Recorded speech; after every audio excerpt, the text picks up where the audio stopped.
Assalamualaikum warahmatullahi wabarakatuh.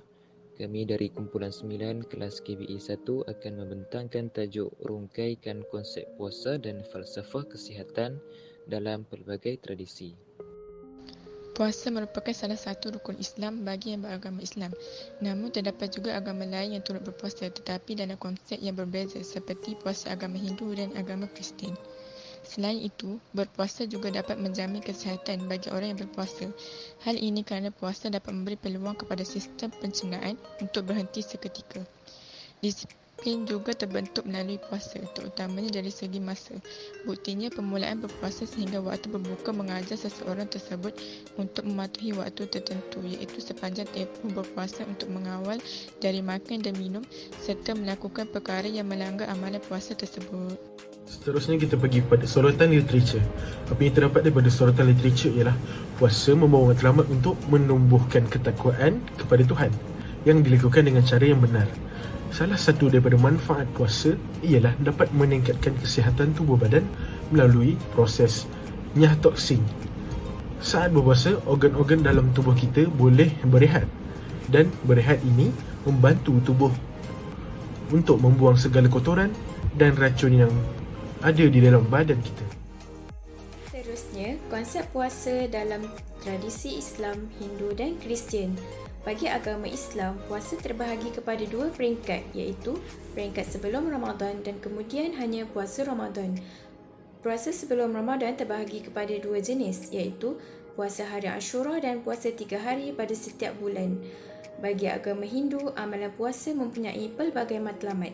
Antaranya, persembahan kepada bulan yang mereka puja. Mereka mempersembahkan makanan, minuman dan susu. Mereka berpuasa selama setengah bulan dan berbuka ketika bulan mengambang pada waktu malam.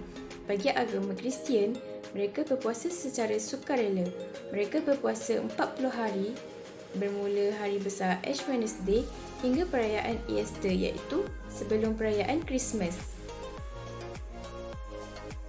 Selain itu, berpuasa juga dapat menghalang seseorang daripada melakukan tabiat buruk seperti menghisap rokok, vape dan sebagainya. Objektif puasa dengan menahan lapar, dahaga serta mengelakkan perkara yang membatalkan puasa itu sangat sesuai untuk membunuh nafsu merokok yang saban hari dikaitkan dengan komplikasi kesihatan yang serius. Atas penjelasan ilmiah ini, puasa boleh dijadikan satu daripada bentuk terapi kesihatan kepada pelbagai penyakit. Amalan puasa ini boleh terus dilakukan juga di luar Ramadan. Terdapat hikmah puasa bukan sahaja mampu meningkatkan iman kepada pengamalnya, ia mempunyai kebaikan kesihatan juga akan turut dirasai. Perubahan fisiologi badan berlaku pada fasa awal puasa menunjukkan sistem tubuh badan kita mampu berfungsi secara normal.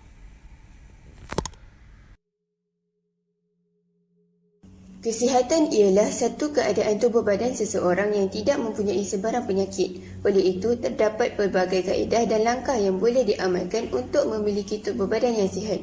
Antara kebaikan berpuasa dari perspektif kesihatan ialah corak pengambilan makanan dapat dikawal dengan baik. Sepanjang berpuasa, kita mempunyai waktu yang singkat untuk mendapatkan tenaga dan khasiat yang cukup. Bukan sahaja kesihatan tubuh badan dapat dikawal dengan rapi, tetapi kadar pengambilan makanan juga tidak berlebih-lebihan. Rasulullah juga menyarankan agar umatnya tidak makan berlebihan dan makan secara sederhana. Oleh itu, digalakkan untuk umat Islam belajar menghadkan kadar makanan dan tidak mengikut hawa nafsu. Hubungan puasa dan disiplin diri seseorang. Puasa juga telah mendisiplinkan seseorang supaya lebih teliti dengan masa dan jadual hidup.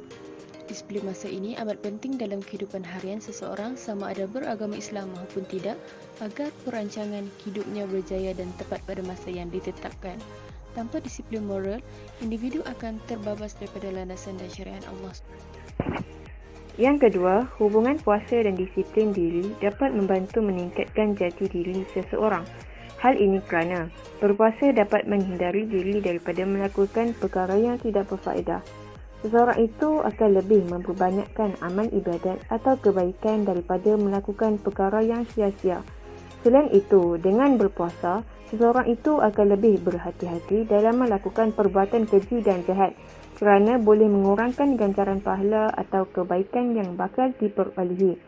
Berpuasa juga dapat meningkatkan ketakwaan dan keimanan dalam diri Oleh sebab amal kebaikan yang dilakukan dapat menghakis kesihatan dalam diri seseorang. Kesimpulannya, ibadat puasa tidak hanya dilakukan oleh penganut agama Islam sahaja, malah agama lain juga seperti Hindu, Kristian dan lain-lain juga mengamalkannya. Pelbagai faedah dan manfaat dapat dinikmati oleh semua manusia jika mengamalkan amalan puasa ini, terutamanya kepada aspek kesihatan dan disiplin. Maka kita tidak perlulah hairan dan panik apabila melihat bangsa dan agama lain juga mengamalkan amalan puasa ini.